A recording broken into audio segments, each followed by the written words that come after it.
Learn English through story. A trip to London.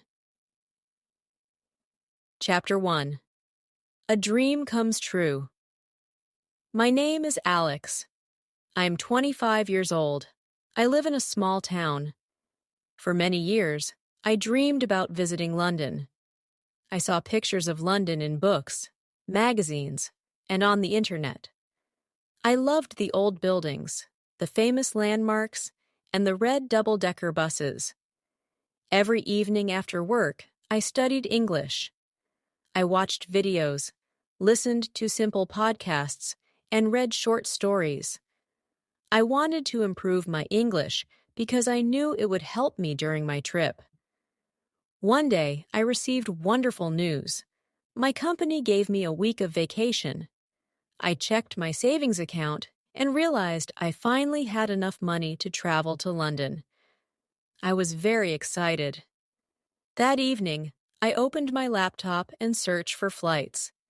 After comparing different options, I found a good ticket. Without waiting any longer, I booked the flight. "London, here I come," I said happily. For the next few weeks, I prepared for my trip. I bought a travel guide, packed my suitcase, and made a list of places I wanted to visit. My list included Big Ben, Buckingham Palace, Tower Bridge, Hyde Park, the British Museum, and the London Eye. The day of my flight arrived quickly. I could hardly sleep the night before. The next morning, I arrived at the airport early. Soon, I was sitting near the window on the plane, watching my hometown become smaller and smaller. My adventure had begun. Chapter 2. Arrival in London.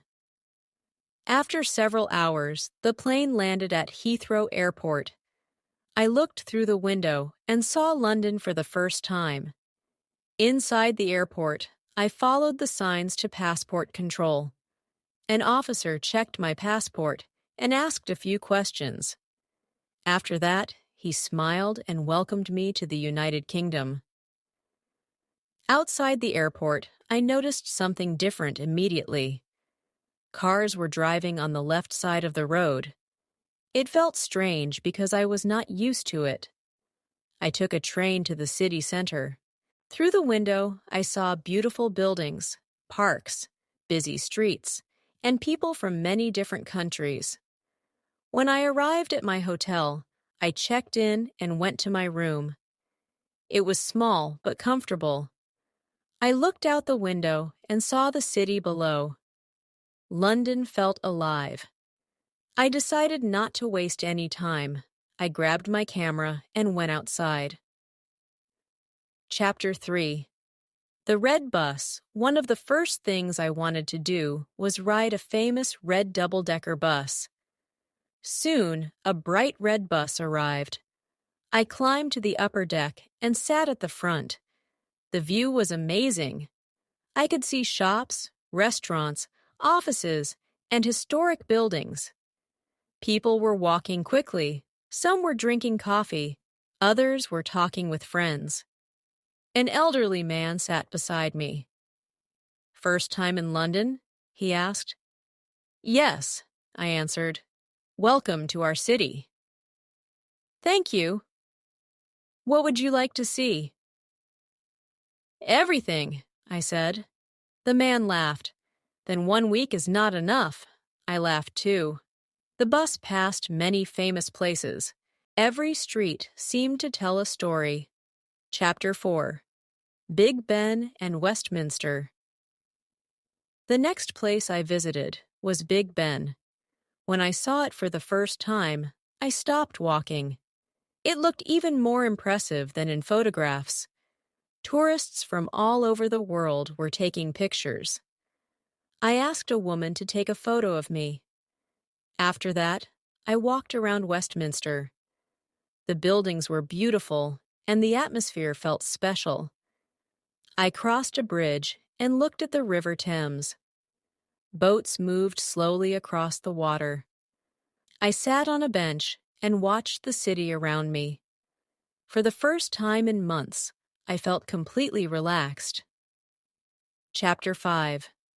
Buckingham Palace. The next morning, I visited Buckingham Palace. Many tourists were already waiting outside. Soon the changing of the guard ceremony began. The guards wore traditional uniforms and tall black hats. Everything was organized and precise. While watching the ceremony, I met a tourist from Spain named Daniel. We started talking and quickly became friends. We spent the rest of the morning walking around together. We talked about travel, food, and our favorite cities. Before leaving, we exchanged social media accounts and promised to stay in touch. Chapter 6. The British Museum. In the afternoon, I visited the British Museum. The building was huge. Inside, there were thousands of objects from different cultures and historical periods. I saw ancient statues, coins, tools, and documents. One section focused on ancient Egypt. Another displayed artifacts from ancient Greece. I spent hours exploring the museum. Every object seemed to have a story. Every room taught me something new. When I finally left, my feet were tired, but my mind was full of ideas. Chapter 7. Tower Bridge. The following day, I visited Tower Bridge. The bridge looked magnificent. I had seen it in pictures many times, but standing there in person felt different. I walked across the bridge and enjoyed the view of the river. At one point, a large ship passed underneath. Many tourists stopped to watch. I took dozens of photographs. Nearby, I found a small cafe and ordered tea and a sandwich. The owner asked where I was from. We had a pleasant conversation, and he gave me recommendations for places to visit. Chapter 8. A rainy afternoon. London is famous for its weather. That afternoon, dark clouds appeared in the sky. Soon it started raining. At first, I tried to continue walking, but the rain became heavier. I quickly entered a small bookstore to stay dry. Inside, the shop was warm and quiet. An elderly woman worked behind the counter. She recommended a simple English novel for learners. I bought the book and spent almost an hour reading while the rain fell outside. It became one of my favorite memories from the trip. Chapter 9. Hyde Park. The next day, the weather was much better.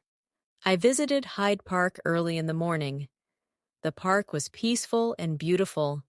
People were jogging, cycling, walking their dogs, or simply enjoying nature. I rented a chair near a lake and sat there for a while. The fresh air felt wonderful.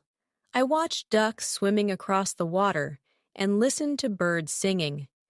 In a busy city, places like Hyde Park feel very special. Chapter 10. The London Eye. Later that day, I visited the London Eye. I joined a long line of tourists and waited patiently. Eventually, I entered one of the glass capsules. As it slowly rose into the sky, I could see more and more of London. The view was incredible. I could see famous landmarks, bridges, parks, and neighborhoods stretching into the distance. For 30 minutes, I enjoyed one of the best views of the city. Chapter 11. A boat trip on the Thames. One evening, I decided to take a boat trip on the River Thames. The city looked completely different from the water. As the boat moved along the river, I saw famous landmarks illuminated by evening lights. The guide told interesting stories about London's history. The atmosphere was calm and relaxing. I took many photos and enjoyed every minute. Chapter 12. Camden Market. The next day, I visited Camden Market. The market was colorful, lively, and full of energy. There were food stalls, clothing stores, handmade crafts, and souvenirs from many cultures. The smells were amazing. I tried food from different countries and spoke with local vendors. The market showed another side of London. It felt creative and unique. Chapter 13. New friends. During my trip, I met people from many countries. I spoke English every day. At first, I felt nervous. Sometimes I made mistakes, but people were patient and friendly. The more I spoke, the more confident I became. I realized that language learning is not about being perfect. It is about communication. That lesson became one of the most valuable parts of my journey. Chapter 14. The final day, my final day in London, arrived too quickly. I spent the morning walking through streets I had already visited. Everything felt familiar now.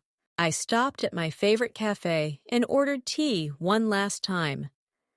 I visited the river again and watched boats passing by.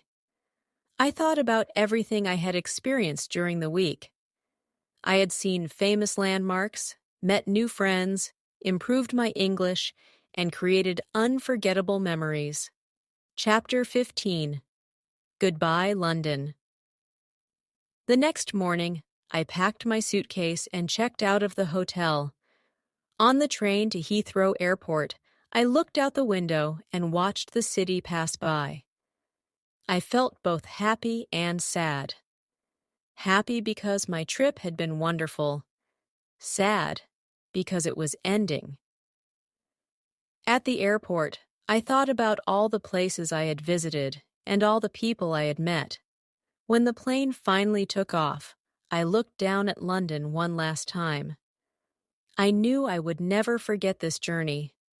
As the clouds covered the city below, I smiled. One dream had come true, and many new dreams were waiting for the future.